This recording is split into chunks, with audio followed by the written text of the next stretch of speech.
The New York Jets need to go get this player now. Inside, and a beauty! Hall running free! Breece Hall inside the 10! He's gonna score!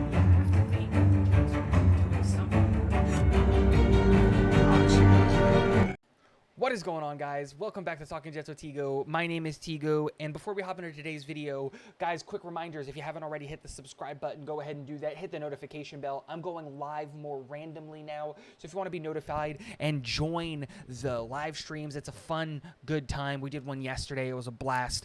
Do that. Hit the like button. It helps us beat out the YouTube algorithm, but most importantly, get into the comment section. It is absolutely insane down there, and I try to respond to every single comment left on every single video.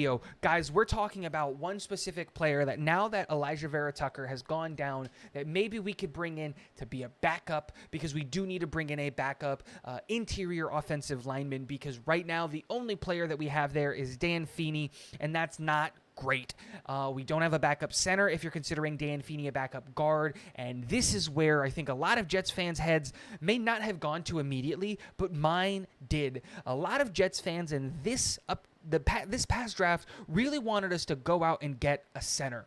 Now, we didn't really want to get a center really high. I know a lot of people really like Tyler Linderbaum, and he's been great for the Baltimore Ravens, and I wouldn't have minded trading back up for Tyler Linderbaum, but I think a lot of players, a lot of fans, head went to this specific player, and it was a surprise to all of us that he went undrafted. And when he did go undrafted, a lot of New York Jets fans wanted us to go sign this guy. And unfortunately, he ended up signing with the Dallas Cowgirls. Now, here's the rub.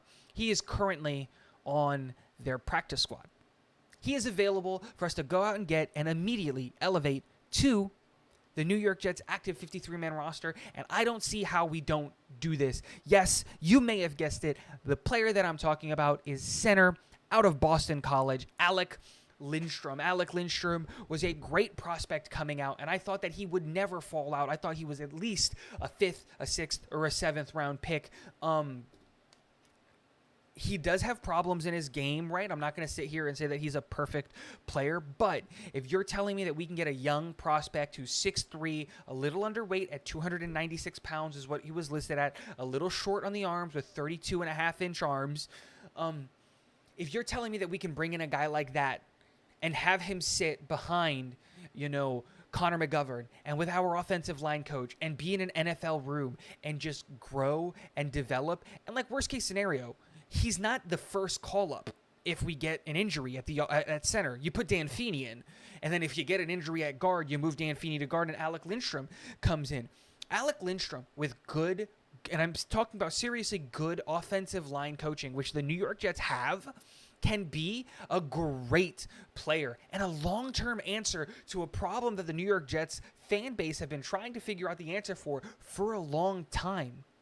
I think Joe Douglas is going to make a move, and I think that the way that you make that move is through practice squads, just like we did with Nate Herbig.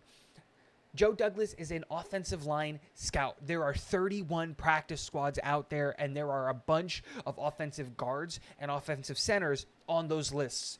To go through and evaluate everybody and try to figure out what Joe Douglas is going to do is insane. No one knows what Joe Douglas is going to do except Joe Douglas. He is smarter than all of us. But I did want to highlight Alec Lindstrom because this is a player that could really be not just a short-term answer to help try and fill the void left by Elijah Vera Tucker, but he could potentially be an offensive center for the long-term future if we can develop him right. Guys, let me know in the comment section below, what do you think about Alec Lindstrom? Do you think the Jets should go out and get him? Because it would cost us absolutely nothing. As long as we sign him to the active roster, there's no draft compensation, nothing. All it would cost us is money, and it's not our money, and the Johnsons make more than enough money. Let me know in the comment section below. And last but not least, go Jets.